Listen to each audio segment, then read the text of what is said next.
which, she had to admit, did quite remarkably nice things for both the bits of her it concealed and those it exposed. There was a certain Madame X air to the whole thing, especially when Ruthven finished with the pins and hairspray.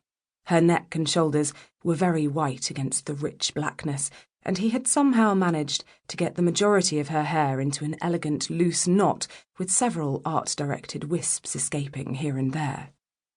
The makeup was effective. Ruthven had gone to quite a lot of trouble, and she looked not just dressed up, but something closer to transformed.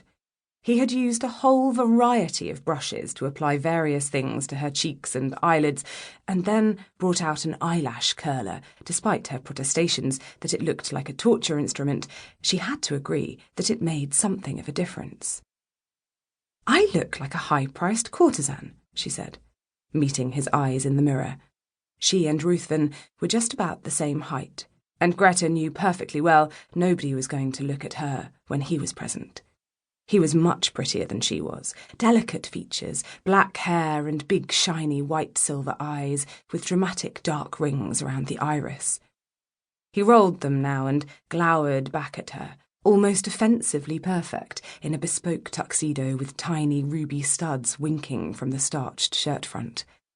"You look," he said, "like a very expensively soignée young woman," which, all right, I'll admit, there is some thematic overlap. "Stop making faces and put your jewellery on. We haven't got much time, and remind me where the damn well monsters come from in the first place." "They get summoned," she said, turning to get a look at the back of her head in the hand mirror, "by people who happen to need guardians for various shiny objects. It's what they're for. They protect treasure that's been entrusted to them. They do breed, but very rarely. Mostly you have to muck about with chanting and runes and cobwebs and frog's blood to summon one, instead of capturing a wild specimen. The magic's not actually difficult once you've got the ingredients together."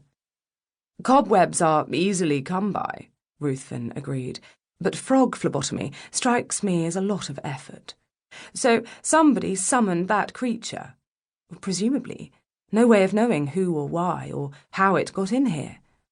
The silly dress came with an even sillier purse, a tiny slip of a thing, and Greta eyed it dubiously before stuffing her wallet and phone and compact inside.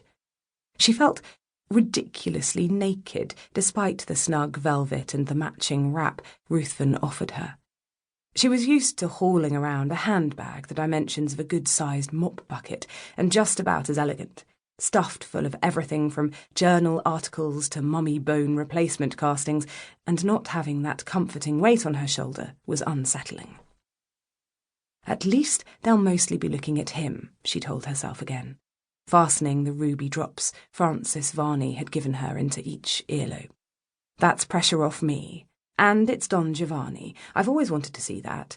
And at the Palais Garnier." Greta scowled at herself in the mirror. "So bloody well lighten up and have a nice time, Helsing. You deserve it for presenting a halfway decent supernatural medicine conference paper on 3 days' notice." Ruthven straightened his tie in the mirror and offered her his arm. "Madame, will you walk?" he quoted, and she had to smile. It was something of a relief to have Ruthven here with her. Not only was he good company, but he also spoke flawless French.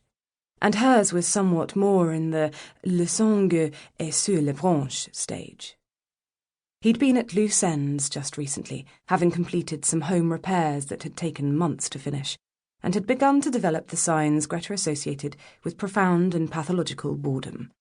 He didn't go in for your standard variety vampire angst, but he was prone to a kind of ennui that, if unchecked, was capable of developing into depression.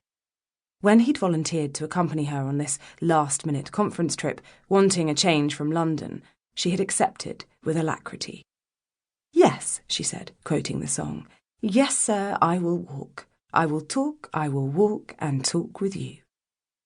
Together they left the suite, and it was a good 20 minutes before something very hairy clambered in through the half-open window and went to hide under her bed. The grand staircase of the Palais Garnier should have been an overwhelming, chaotic jump.